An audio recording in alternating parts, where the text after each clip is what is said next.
bonjour, bonsoir. Mesdames, Mesdemoiselles et Messieurs, fidèles internautes, merci d'être encore avec nous sur Télar TV et bienvenue dans ce tout autre numéro de Droit de savoir qui revient sur l'affaire Guy Brice Parfait Kolela, dont un des volets semble avoir été provisoirement refermé, notamment l'inhumation de Guy Brice Parfait Kolela qui a eu lieu le 21 janvier dernier. C'est ainsi que nous recevons sur ce plateau Maître Pierre-Henri Bovis, avocat de Nathalie Kolela, avocat de la veuve Kolela, pour tenter de comprendre les motivations qui ont conduit non seulement à l'assignation en justice des enfants Guy Brice Parfait Kolela et de leur tante, mais aussi dans cette situation où les circonstances sur le décès de Guy Brice Parfait Kolela restent encore à élucider. Si vous nous rejoignez pour la première fois sur Télar TV, soyez les bienvenus. Je suis Christian Perrin. Bonjour, maître Pierre-Henri Bovis, et merci de disposer du temps d'être avec nous aujourd'hui. Bonjour, merci de me donner la parole dans votre émission. En tout cas, merci d'avoir accepté notre invitation et soyez donc les bienvenus sur notre plateau. Maître Bovis, je l'ai rappelé d'entrée de jeu, Guy Brice Parfait Kolela venait d'être inhumé, une situation qui alimente encore, bien sûr, les débats, mais aussi les divergences au sein des familles biologiques et politiques. On voudrait comprendre avec vous qu'est-ce qui a motivé réellement cette inhumation au point d'assigner les enfants en justice et à les faire condamner au paiement, par exemple, on nous parle de 8 000 euros, mais qui a été heureusement revu par la juge à 2 500 euros. Alors, il y a deux éléments qui sont importants dans ce que vous précisez. Déjà, premièrement, c'est une histoire tragique, au-delà du décès de M. Kolela, qui, par son décès, c'est une voix politique, et donc c'est une voix qui a toute son importance qui s'éteint. C'est une tragédie puisqu'on a une famille qui s'est déchirée sur la question de savoir si oui ou non il fallait procéder à l'inhumation de M. Kolelas pour X et Y raisons. Je n'aborderai pas les circonstances du décès qui sont aujourd'hui suivies par d'autres avocats et je ne vais pas empiéter sur leur domaine. En revanche, sur un point sur lequel moi j'ai travaillé qui est particulièrement important, c'était de savoir si il était nécessaire de procéder à l'inhumation de ce corps. Moi, quand je suis arrivé dans ce dossier, c'était au mois de décembre, et M. Kolelas était déjà décédé maintenant presque 7 mois. Et lorsque j'ai pris contact avec l'Institut médico-légal, le directeur de l'Institut m'a indiqué avoir sommé à plusieurs reprises, 2 ou 3 reprises, à 3 reprises, la famille Kolelas dans son ensemble pour procéder à l'inhumation, puisque l'Institut médico-légal disait ne pas disposer de moyens nécessaires pour permettre la conservation du corps, et que le corps se dégradait naturellement, et qu'il revenait maintenant de procéder à l'inhumation, maintenant qu'un permis était délivré. Si je fais un petit retour en arrière, lorsque M. Kolelas est décédé, une procédure pénale a été ouverte, comme vous le savez. Le procureur de la République a mené une enquête. Et une chose qui est très importante pour vos téléspectateurs à dire et à rappeler, c'est que le procureur de la République a délivré ce qu'on appelle un permis d'inhumer. C'est-à-dire que pour le procureur de la République, l'enquête, en tout cas du moins les éléments d'enquête nécessaires pour la manifestation de la vérité ont été accomplis. Et donc, il revenait maintenant à la famille de procéder à l'inhumation. Je tiens à rappeler qu'en France, il y a une obligation légale qui est de procéder à l'inhumation d'un corps au plus tard dans les 6 jours. Et lorsque le procureur de la République délivre ce permis d'inhumer, vous disposez encore d'un délai de 6 jours, un délai restreint, donc pour procéder à l'inhumation du corps. On comprend bien l'importance, le respect dû au corps qui ne cesse pas après la mort, le droit à la vie privée, puisque tous les membres de la famille disposent de ce droit de faire le deuil en réalité, donc de procéder aux funérailles. Et ensuite, pour des raisons de santé publique, puisque lorsque vous avez un corps qui se dégrade naturellement, évidemment, cela pose des questions éthiques et de santé publique. Et donc, le procureur de la République a délivré ce fameux permis d'inhumer au mois de mai. Donc, lorsque moi, j'arrive en décembre, et quand je prends contact avec l'Institut médico-légal me rappelle ces éléments, et presque m'appelle un peu au secours pour me dire, écoutez, la famille n'arrive pas à s'entendre sur la date d'inhumation, il faut que vous interveniez pour que vous puissiez trouver un accord. Maître, s'il vous plaît, je vais un peu intercaler une question. C'est l'Institut médico-légal qui vous appelle ou c'est Madame Nathalie qui fait appel à vos services? Non, c'est Madame Colélas qui fait appel à mes services, vous avez raison de le préciser, parce qu'elle me dit, voilà, aujourd'hui, je suis confronté à une opposition d'une partie de la famille, ce qui était vrai, mais une partie de la famille. L'Institut médico-légal dit qu'il faut procéder à l'inhumation, qu'est-ce qu'on peut faire? J'ai repris l'ensemble des éléments de ce dossier, les messages qui ont été échangés entre l'Institut médico-légal, la famille et entre les membres de la famille. Et ce qui est important de dire à vos téléspectateurs, c'est qu'un des membres de la famille qui était opposé à l'inhumation a envoyé un message très clair à l'Institut médico-légal et à la ville du Bourget, disant « À ce jour, je n'ai pas reçu d'assignation. Si Madame Colélas veut procéder à l'inhumation, elle doit saisir la justice. En tout cas, moi, je m'oppose à l'inhumation. » Et quand Madame Colélas reçoit ce message, elle prend pour argent comptant, elle saisit un avocat, donc moi en l'occurrence, pour engager cette fameuse procédure pour qu'un juge soit amené à trancher ce litige qui opposait les membres de la famille. Il faut savoir que l'argument principal des membres qui étaient opposés à l'inhumation était celui consistant à dire que les prélèvements, ou du moins les autopsies, devaient encore être réalisés pour la manifestation de la vérité. Mais ce qu'on oublie de vous indiquer, c'est que l'Institut médico-légal a clairement écrit qu'il n'y aurait plus d'autopsie réalisée compte tenu des autopsies déjà réalisées, compte tenu de la détérioration naturelle, de la dégradation naturelle du corps. Donc, il y avait Mais maître, permettez-moi, lorsque vous avez dit, par exemple, le délai de conservation des corps à l'Institut médico-légal, c'était 6 jours, c'est ce que j'ai semblé comprendre. Et qu'en est-il des corps ou des cas qui nécessitent beaucoup plus d'enquête pour des raisons, bien entendu, des procédures judiciaires? Alors, la loi en France vous dit que vous devez inhumer un corps entre 24 heures minimum après le décès et 6 jours. Et lorsque vous avez une procédure pénale qui est engagée, comme ça peut arriver, comme ça arrive d'ailleurs très souvent, lorsque les circonstances de la mort sont inconnues, sont mystérieuses, ce délai est prorogé, le temps de l'enquête, et lorsque le procureur de la République qui mène l'enquête estime que les tests ou les autopsies ou les prélèvements ont été effectués, le procureur de la République délivre ce qui s'appelle un permis d'inhumer, c'est-à-dire qu'il autorise la famille à procéder à l'inhumation, et la famille dispose d'un nouveau délai de 6 jours pour le faire. Voilà, en termes de délai, en termes de loi, ce que la France impose comme règle. Et donc, si j'ai bien compris, maître, c'est bien le procureur qui a autorisé, qui a délivré le permis d'inhumer. Nous sommes là en quelle période? Nous sommes là au mois de mai 2021. Mai 2021. Voilà. Et bien après, il y a eu, je crois, Madame Nathalie, bien entendu, qui a porté plainte, et c'est aujourd'hui, je pense, qu'il doit avoir une procédure judiciaire au pénal. Tout à fait. Cela. Tout à fait. C'est Madame Colélas, c'est ma cliente, Madame Nathalie Colélas, qui s'est constituée partie civile pour la désignation d'un juge d'instruction pour que la procédure pénale continue son cours. Et donc, n'est-ce pas, cette procédure pouvait évidemment retarder aussi l'inhumation pour les raisons, bien sûr, d'enquête, non? Non, puisque le juge d'instruction peut très bien continuer l'enquête pénale quand bien même l'inhumation s'est déroulée. Ce n'est pas l'enterrement qui empêche la conduite de la procédure pénale. Ce sont deux procédures tout à fait distinctes.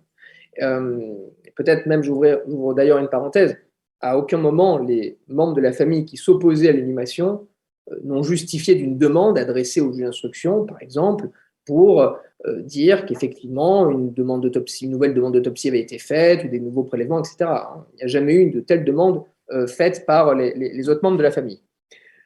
Donc au mois de décembre, nous avons saisi le juge des référés pour, compte tenu de l'urgence, parce qu'encore une fois, le corps se dégradait naturellement, et donc pour préserver un maximum ce qu'on pouvait préserver du corps de M. Colélas, nous avons assigné en référé effectivement les membres de la famille qui s'opposaient à l'inhumation.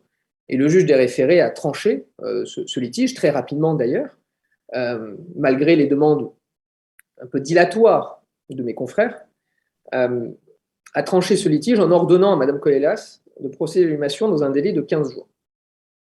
Quelques jours après, deux membres de la famille ont saisi le tribunal de proximité d'Aubervilliers.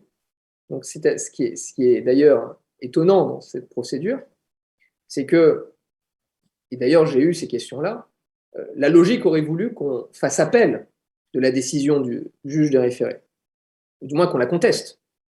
Elle n'a jamais été contestée, jamais. On n'a jamais fait appel de cette décision. On a préféré saisir un autre juge dans une autre procédure pour, en quelque sorte, retenter sa chance.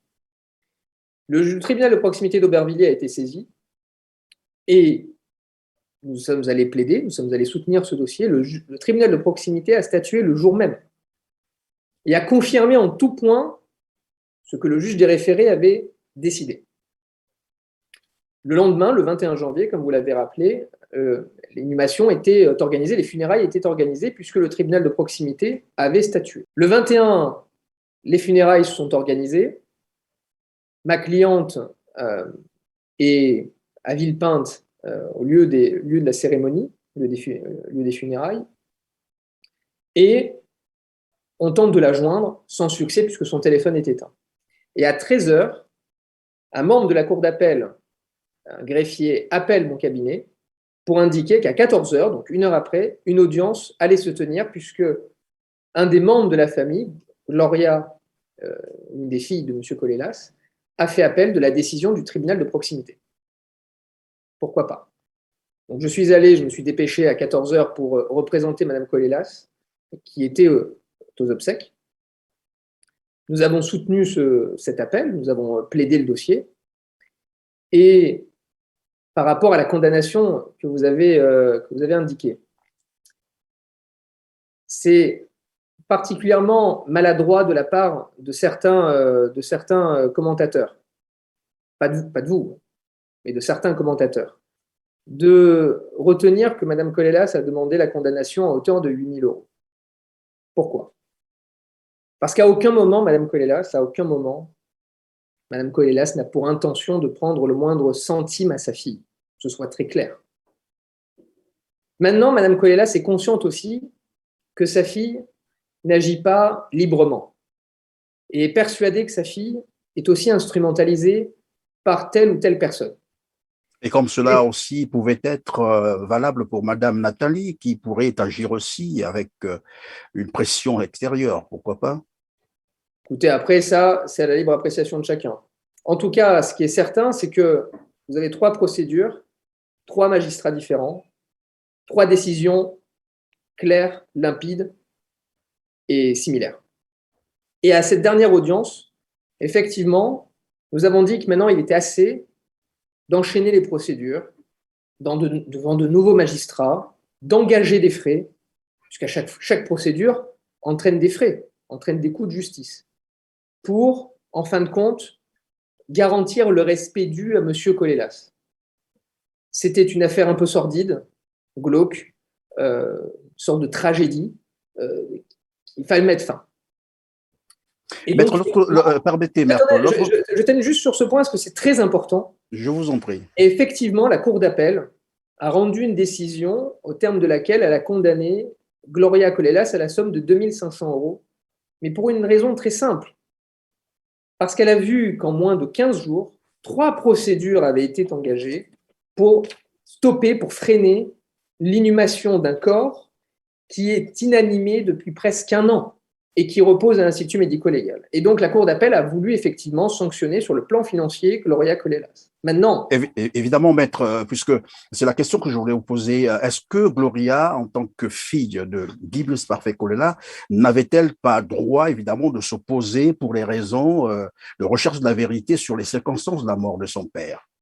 Alors, elle a tout à fait, évidemment, elle a tout à fait le droit, et au contraire, c'est même souhaitable, même d'ailleurs, et on l'entraîne. Évidemment, tous les membres de la famille ont le droit de savoir ce qui est arrivé à M. Colelas, et aussi droit d'organiser, de participer aux funérailles et de participer à l'organisation des obsèques.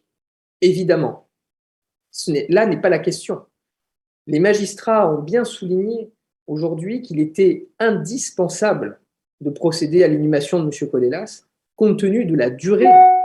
Et lorsque, justement, que ce soit Gloria Colelas, Madame Millepied, qui est derrière aussi pour tenter de freiner et d'engager des procédures, lorsque ces deux personnes n'arrivent pas à prendre conscience que là, c'est au nom du respect du corps humain qu'on souhaite procéder à l'inhumation, il faut passer par la voie judiciaire, il faut qu'un magistrat tranche ce litige.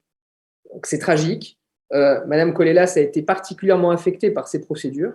Elle aurait aimé pouvoir organiser ses funérailles main dans la main avec tous les membres de la famille. Elle a dû passer par la voie judiciaire parce qu'on l'en a entraîné également et la justice lui a donné gain de cause. Maintenant, à aucun moment, elle n'a souhaité organiser ses funérailles dans le dos des membres de la famille. Au contraire, puisque le lendemain de l'ordonnance de référé et le jour de la décision du tribunal de proximité, Mme Colelas a tenté de rapprocher les membres de la famille pour dire écoutez, maintenant il y a deux magistrats qui ont tranché, organisons ensemble les funérailles, organisons. Et à côté, plutôt que de participer à cette organisation, on va faire appel d'une décision sur des motifs en plus qui ont été soutenus par mes confrères qui sont intenables.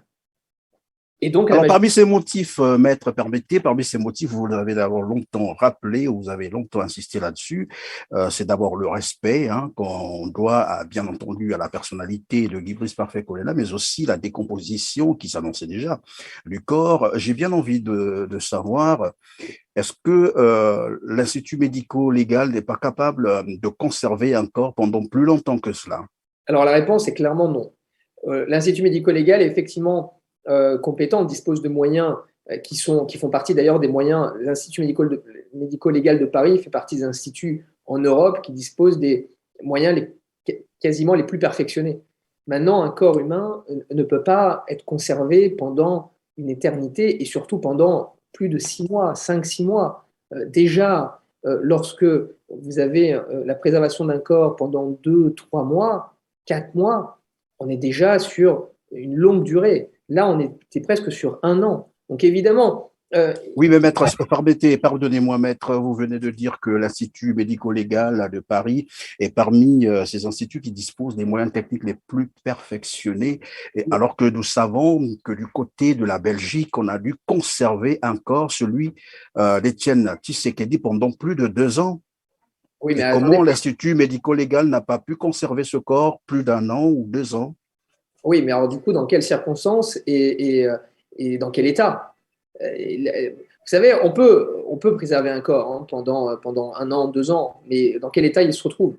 Telle est la question. Là, l'Institut médico-légal, en plus, en lien avec les services d'enquête, avec la DARICO également, ont convenu qu'il n'y aurait plus d'autopsie réalisée sur ce corps, puisque 2 autopsies avaient été réalisées, des prélèvements ont été effectués, et que de toute manière, l'état du corps aujourd'hui ne permettait plus de réaliser ces autopsies, puisque de toute façon, elles n'auraient rien donné. Donc là, le juge d'instruction qui est chargé de cette enquête dispose de ces éléments, dispose des autopsies réalisées, dispose des prélèvements, et ensuite va mener son enquête. Et l'issue de la procédure pénale nous dira ce qu'il en est compte tenu des circonstances. Un autre point qui a été soulevé par mes contradicteurs, par mes confrères, pour s'opposer à l'inhumation, c'est cette fameuse question de date. Vous savez, on en a parlé, de savoir si M. Colella était décédé le 21 ou le 22, s'il était décédé dans l'avion, s'il était décédé en transit à Paris, etc. En réalité, c'est un feu de paille qu'on essaie d'allumer à votre antenne et dans les médias. Parce que lorsque l'avion atterrit au Bourget et lorsque les services compétents à l'aéroport constatent le décès, on est sur le sol français. Oui. Point. On est sur le sol français. Et une enquête, d'ailleurs, est ouverte en France. Donc, de toute manière… Qui constate le décès, maître? Est-ce un médecin ou un brigadier? Ah, bien sûr. Vous avez un brigadier et vous avez un médecin, bien sûr. Et comme quoi, lorsque c'est un brigadier qui constate le décès, cela veut dire que la personne est arrivée morte. C'est cela. Bon. Alors, justement… Ça, c'est le droit français, j'espère, sur les funérailles. Alors, justement, sur ce point que vous soulevez, c'est intéressant. puisque c'est une sorte de contradiction que mon contradicteur a essayé de relever. Sur le certificat de décès, vous avez deux lignes. Vous avez mort le, et vous avez ensuite la date et l'heure, ou alors vous avez une deuxième ligne, avec entre parenthèses, date approximativement connue ou inconnue, deux points. C'est la première ligne qui a été remplie. C'est-à-dire que lorsque ce certificat a été rempli, c'est-à-dire que le décès a été constaté à cette heure-là, précisément. Donc, ce qui veut dire que légalement, aujourd'hui en France, vis-à-vis du droit français et vis-à-vis des documents légaux qui font force disponibles dans les dossiers, le décès de M. Colella est intervenu sur le sol français au Bourget. Après, on peut... Si je vous ai bien compris, parce que c'est pour l'intérêt de nos téléspectateurs, maître Pierre-Henri Bovis, le décès a été constaté sur le sol français. Il y a une différence entre le constat et le moment, c'est-à-dire l'heure à laquelle où la personne est morte. Et tout à l'heure, je rappelais, selon le droit funéraire français, lorsque c'est un brigadier qui vient constater, cela sous-entend que la personne est déjà morte et arrivée sur le sol.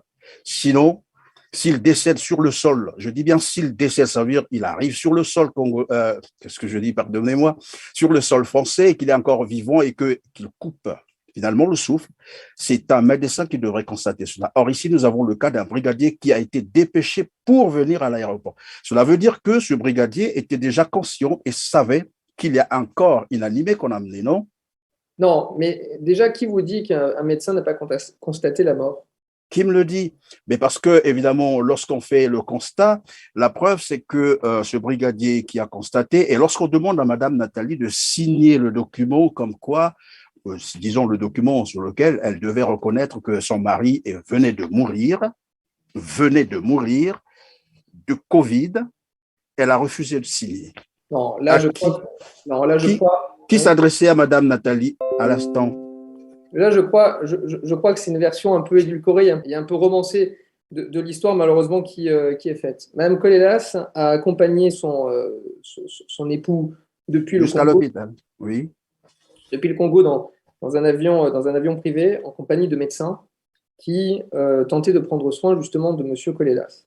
Lorsque l'avion a atterri, effectivement, des soins ont été dépêchés, des soins français ont été dépêchés sur le sol français, puisque vous imaginez bien, lorsque vous avez un avion médicalisé privé qui arrive au Bourget, il n'est pas accueilli par personne. Il est accueilli par des médecins français.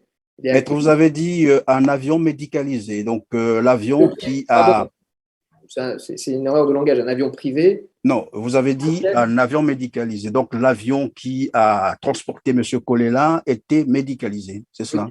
Oui. Non, c'est une erreur de langage. C'est un avion privé dans lequel il y avait les médecins de M. Colelas qui, du coup, sont partis du Congo jusqu'à l'aéroport du Bourget.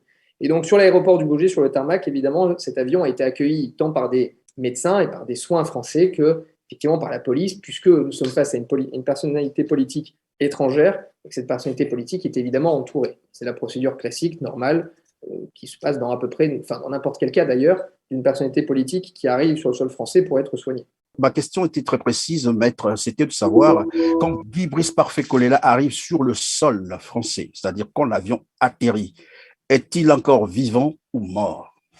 Eh bien, selon les documents dont nous avons à disposition, M. Colella était vivant et il est décédé sur le sol français. En tout cas, il est décédé sur le sol français, donc le 22. Tout à fait. Je reprends les documents, mais de mémoire très tôt dans la nuit. Enfin, oui, mais parce qu'ils ont atterri au Bourget le 22. Voilà, exactement. Oui, donc, que M. Colella était encore vivant le 22. En tout cas, c'est ce qui ressort des documents dont nous avons à disposition, tout à fait. Mais pourtant, dans le même temps, lorsqu'on regarde les résultats de l'autopsie, c'est bien le contraire. L'autopsie révèle que la personne est morte le 21. Tout à fait. Tout à fait. Non, mais vous avez tout à fait raison. Il y a une contradiction, puisque effectivement, le rapport d'autopsie évoque un décès qui aurait eu lieu dans la nuit du 21 au 22. En tout cas, ça se joue à quelques heures, a priori. Donc là, encore une fois, c'est l'issue de l'enquête pénale qui permettra peut-être de préciser, trancher ce point sur la question de l'horaire. Mais en tout cas, quoi qu'il arrive, ce corps, puisque c'est en fin de compte l'objet de notre entretien et surtout l'objet des procédures qui ont été engagées, ce corps a été déposé à l'Institut médico-légal dans le cadre d'une enquête pénale. L'Institut médico-légal a été chargé de la préservation de ce corps. M. Colelas a vécu au Bourget. La mairie du Bourget a été saisie, que ce soit tant par les autorités que par Mme Colelas. Et donc, il revenait aux instances françaises d'organiser ces funérailles.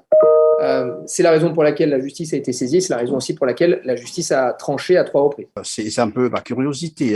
Madame Nathalie Colella a initié, je crois, une procédure judiciaire au pénal et dans le même temps, elle assigne encore les enfants en justice pour obtenir l'inhumation de Guy Brice Parfait Colella. Pourtant, la plainte au pénal voudrait simplement dire que Madame Nathalie n'a pas cru à la mort donc par Covid, puisqu'elle avait refusé de signer. Madame Nathalie Colella supposait que Guy Brice Parfait Colella est mort par assassinat. Une vérité que les enfants aussi, finalement, ont voulu savoir. Et curieusement, pendant qu'on attend savoir cette vérité, la veuve Colella assigne des enfants en justice, tout simplement parce qu'elle veut, évidemment, procéder à l'inhumation de ce corps.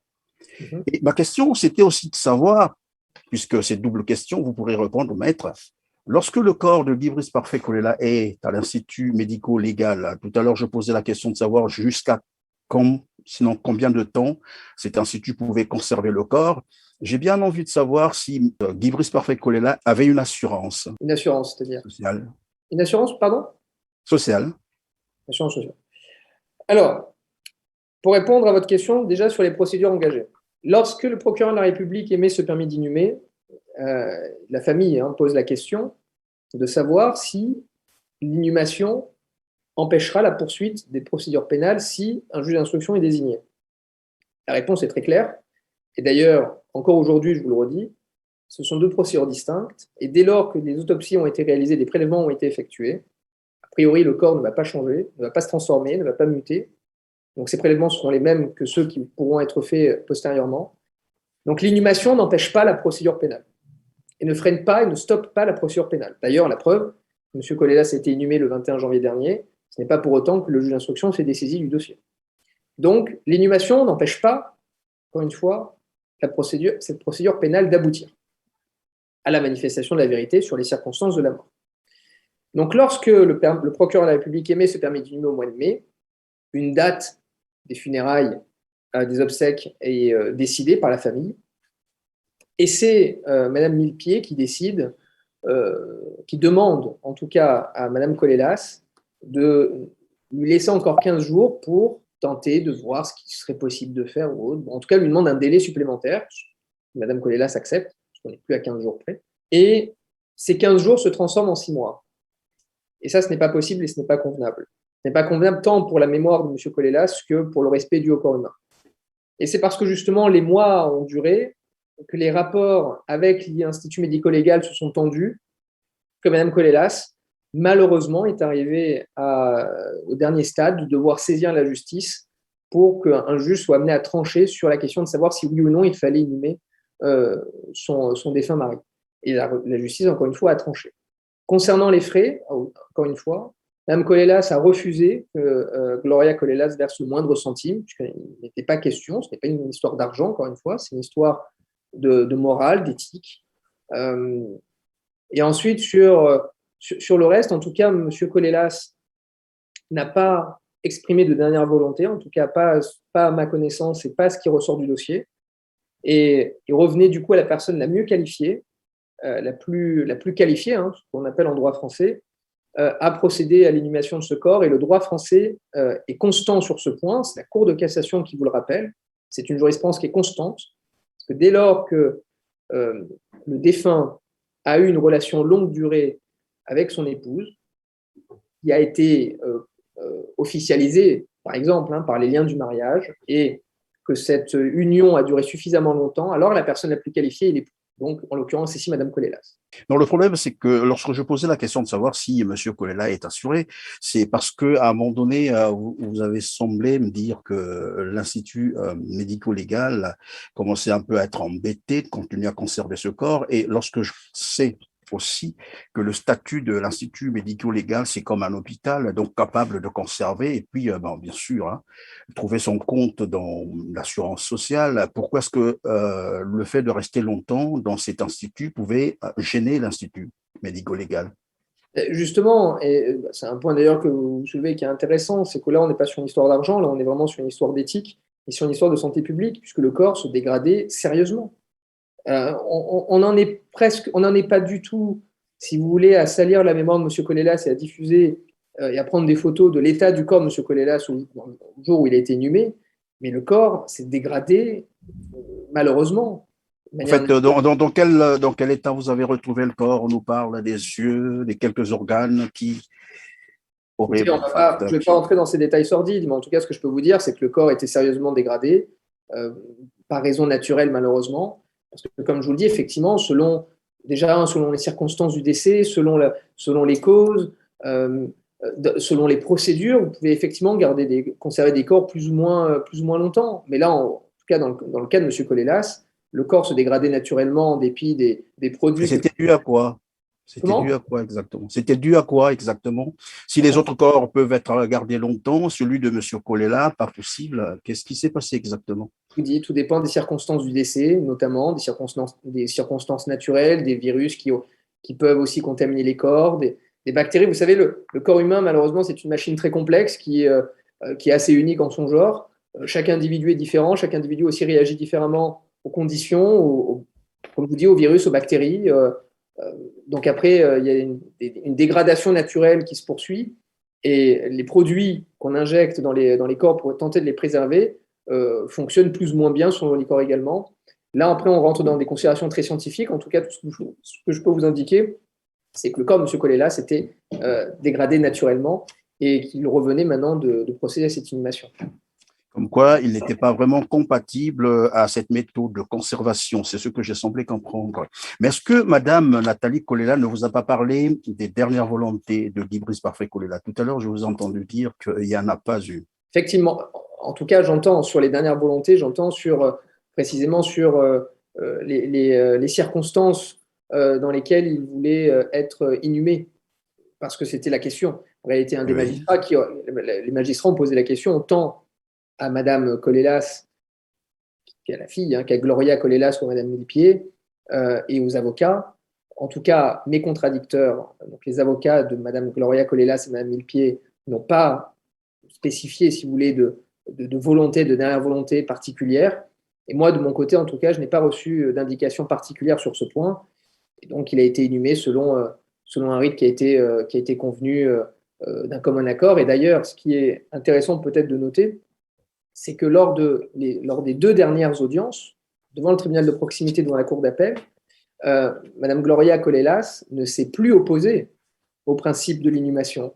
C'est peut-être aussi très important de le souligner, c'est que devant le juge des référés, Madame Millepied et Madame Gloria Colellas, les deux se sont opposés au principe même de l'inhumation, et quelques jours après, devant le tribunal de proximité, devant la cour d'appel, elles ne se sont plus opposées au principe d'inhumation.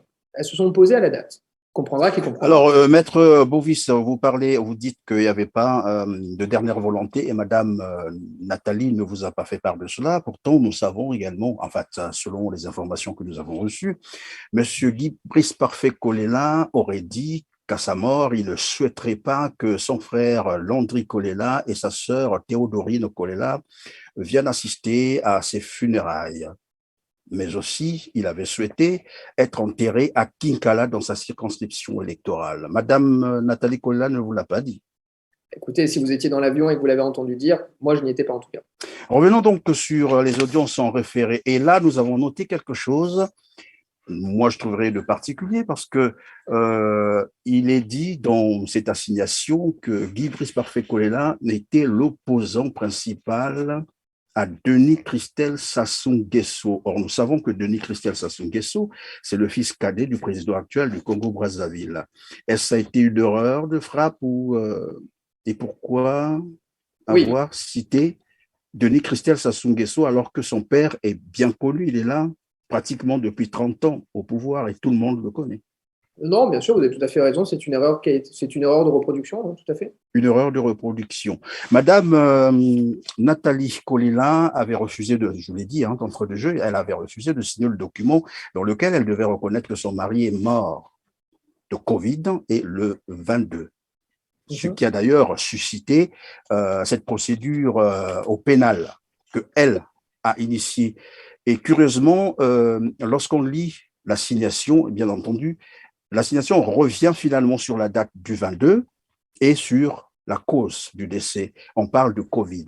Même si les termes utilisés, parce que c'est ce que j'ai semblé lire, ce sont des symptômes comparables au Covid. Alors, en science, j'allais dire ceci, maître, en science, ou c'est ça ou ce n'est pas ça. Et lorsqu'on a dit que c'est le Covid, c'est le Covid. Si c'est le cancer, c'est le cancer. Des symptômes comparables à, je ne sais pas si ces termes sont valables en médecine. C'est intéressant ce que vous soulevez. Peut-être je préciserai d'ailleurs que tant le juge des référés que les autres magistrats n'étaient absolument pas saisis des circonstances de la mort ou de savoir quand et où M. Colelas a pu décéder. Déjà, premier élément très important. Deuxième élément, effectivement, pour rappeler les éléments de contexte, puisqu'il faut quand même contextualiser une demande, c'est-à-dire que lorsque vous saisissez un juge des référés pour demander est-ce qu'une inhumation soit décidée, vous devez préciser un certain nombre d'éléments de contexte. Et nous avons précisé dans l'assignation, donc dans le rappel des faits, qu'effectivement, on a utilisé le conditionnel. Il semblerait, on a repris des éléments d'expertise que nous avons dont nous avons pu avoir accès, qui disaient qu'il semblerait, puisqu'une procédure pénale est en cours, qu'il soit décédé de syndromes comparables, du moins similaires, semblables à ceux causés par le Covid-19. Maintenant, après, on verra encore une fois l'issue de la procédure pénale. Mais ces éléments de contexte sont là juste pour poser un cadre. Le juge des référés n'était absolument pas là pour dire si oui ou non il était décédé du Covid-19, si oui ou non il était décédé le 22 ou le 21. Voilà, le juge des référés était saisi d'une seule question. Un corps est inanimé depuis maintenant presque un an. Est-ce que oui ou non on procède à l'inhumation? Est-ce que oui ou non l'inhumation empêche la poursuite de la procédure pénale? Voilà. Et à ces questions-là, le juge des référés était très clair, comme le tribunal de proximité et comme la cour d'appel. Alors, il y a aussi un aspect qui a attiré notre attention, c'est un peu, j'allais dire la précipitation, mais là encore, elle va me dire, mais dis-moi, elle n'a pas précipité. Non, je parle de la précipitation en fonction des dates qui ont été annoncées après la première décision, bien sûr, hein, le verdict au niveau de Bobigny. Un calendrier un communiqué avait été publié sur les réseaux sociaux comme quoi l'inhumation aurait lieu le 22 janvier 2022. Et très curieusement, on n'a plus attendu le 22 janvier, alors qu'on avait déjà la décision judiciaire qui est immuable en plus. Et pourquoi on a donc ramené la date au 21? Pourquoi on est allé inhumer le 21 au lieu d'attendre le 22? Sinon, préparer toutes les conditions nécessaires, bien sûr, pour une inhumation digne, comme l'a voulu l'autre partie. Là, on est sur des questions d'organisation et de disponibilité, notamment, surtout, hein, plus que sur une volonté particulière de Madame Colelas. En tout cas, la date du 21 a été annoncée de mémoire, d'ailleurs même à partir du 14 janvier, date à laquelle le juge des référés a rendu sa décision. Après, entre le 21 et le 22, là, on était plus sur des questions d'organisation, hein, plus des questions de disponibilité de date. Mais Alors, après, oui, oui maître, je vous en prie. Je vous en prie, maître. Oui. D'accord, merci. Sur une différence de 24 heures, si vous voulez, on est plus là sur une question d'organisation que sur une volonté particulière ou un objectif recherché. En revanche, sur cette question de précipitation, parce qu'effectivement, vous avez dit, oui, on va nous dire, ça fait 10 mois, rien n'a été précipité. On m'a reproché, là, moi, plus en qualité d'avocat, que plus Madame Colelas, m'a reproché de délivrer une assignation fin décembre pour une audience en janvier. Vous savez, c'est un des arguments qui a été soulevé, de dire, oui, attendez, là, tout d'un coup, on a une assignation en référent au mois de décembre. Bon. Mais qu'est-ce qu'on aurait dit? Parce que moi, j'ai été saisi par Mme Colelas, si ma mémoire est bonne, vers le 3 décembre ou 4 décembre. 4 décembre, quelque chose comme ça. Après, vous avez le temps de préparation, le temps de rédaction, etc. Mais qu'est-ce qu'on aurait dit si on avait effectivement délivré une assignation le 10 décembre pour une audience le 22 ou le 23 décembre ou le 26 décembre? On aurait dit, mais attendez, c'est un scandale, une audience avant Noël, après Noël, entre Noël et le jour de l'an, mais de qui se moque-t-on, etc. Donc, en fait, si vous voulez, il n'y a jamais de bon moment. Mais j'ai estimé, pour des raisons d'organisation aussi, hein, pour permettre aux enfants et à la tante de s'organiser en conséquence, de délivrer une assignation au mois de décembre pour une audience en janvier, ce qui laissait en plus un délai de plus de 15 jours entre la date entre la délivrance de l'assignation et l'audience pour se préparer, un délai de 15 jours, sur un sujet qui est connu de tous. Bon, chacun pouvait librement se préparer en conséquence. Si vous voulez, personne n'a été pris au dépourvu. Sur la question de l'inhumation, pareil. On est sur un délai de 10 mois presque. Donc, si vous voulez, tout le monde connaissait le sujet, tout le monde connaissait les enjeux. Donc, il y a une surprise pour personne en réalité. Hein. Alors, maître, j'espère que dans le même temps, je sais que vous avez aussi une casquette de politique, permettez. Est-ce que vous pouvez, ou vous avez compris finalement le choc ressenti par ceux qui s'opposent, bien entendu, ceux qui se sont opposés à cette inhumation avant que la vérité ne triomphe, de voir un opposant de cette envergure, Guy Brice Parfait Kolela, un opposant politique congolais, mourir en plein processus électoral, après, bien entendu, les menaces de mort qui ont été proférées à son endroit. Tout à fait. Déjà, je commencerai par dire un point, c'est que qu'importe la sensibilité politique, dès qu'une voix politique, ce que je disais tout à l'heure hein, en introduction, dès qu'une voix politique s'éteint, c'est une entaille à la démocratie. Parce que chaque militant, j'ai envie de dire, chaque personnalité qui s'engage, chaque citoyen qui s'engage à la contribution de la vie publique apporte une pierre à l'édifice de toute une société. Donc lorsqu'une voix s'éteint, effectivement, c'est un drame, je pense, pour la société aujourd'hui congolaise. Qu'on soit, encore une fois, dans un camp ou dans l'autre, évidemment, la mort d'un opposant ou la mort d'un membre du gouvernement actuel est effectivement un drame. Maintenant, concernant effectivement les soutiens de M. Kolelas, je les comprends tout à fait, puisqu'effectivement, un décès en pleine période électorale interroge naturellement. Et là, je bascule plus ma casquette d'engagé politique. Évidemment que ça interroge. Et évidemment que tant les enfants que Mme Kolelas ont raison de vouloir connaître les circonstances du décès et ont raison d'engager cette procédure pénale pour connaître les circonstances, en réalité, savoir ce qui s'est passé. Vous avez tout à fait raison là-dessus. Et c'est en ce sens que je soutiens aussi le peuple congolais à soutenir cette démarche, à soutenir cette procédure pénale pour savoir véritablement ce qui s'est passé à cette figure politique du Congo. Une dernière question, maître Pierre-Henri Bovis, elle est de toute façon facultative, hein, vous pouvez répondre non.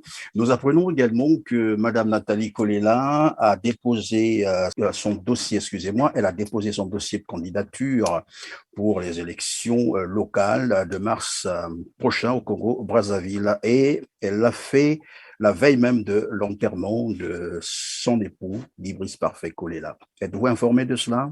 Et quelle interprétation cela pourrait donner? Alors, moi, je suis saisi uniquement de cette procédure d'inhumation. Je ne commenterai pas effectivement toutes les circonstances politiques ou toutes les actions politiques qui pourraient être engagées ci et là.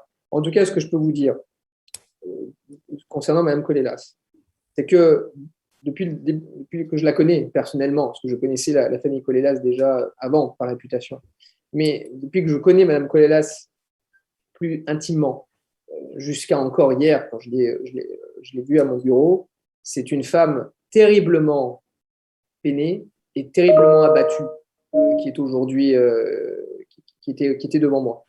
Une femme peinée parce qu'elle a perdu le mari qu'elle aimait, et une femme terriblement abattue parce qu'effectivement, elle a dû passer par une procédure judiciaire pour inhumer son mari, et que le jour de l'inhumation, sa fille était absente parce que sa fille contestait encore cette inhumation à la cour d'appel.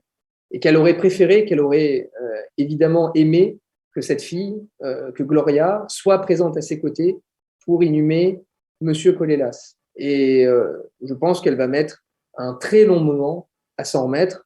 Elle tient debout, mais honnêtement, c'est une femme qui est terriblement abattue, que vous allez bientôt retrouver au Congo. Voilà, c'est la fin donc de cette émission. Maître, il ne me reste qu'à vous remercier de votre disponibilité. Probablement que vous avez un mot de la fin, un message particulier aux deux parties, bien entendu, pourquoi pas. Non, bien sûr. En tout cas, de cette affaire tragique, moi je souhaite évidemment toutes mes condoléances au peuple congolais, à tous ceux qui ont soutenu monsieur Kolelas, ou tous ceux même d'ailleurs qui ont combattu monsieur Kolelas, puisque comme je l'ai dit, lorsqu'une voix politique s'éteint, c'est un coup à la démocratie qui est porté. Et je souhaite évidemment à la famille, à toute la famille de M. Colelas de s'unir à nouveau et de commémorer la mémoire de leur père, de leur frère, de leur mari et de leur... Voilà, c'est la fin de cette émission. Merci d'avoir été avec nous, Maître Pierre-Henri Bovis. Et à vous, chers téléspectateurs aussi, merci d'avoir choisi Télar TV. Merci d'avoir été avec nous. N'oubliez pas de liker, n'oubliez pas de partager, n'oubliez pas de vous abonner pour ne rien manquer des programmes Télar TV. On se dit donc à très bientôt, mais d'ici là, prenez vraiment soin de vous car chaque jour est une vie. Merci.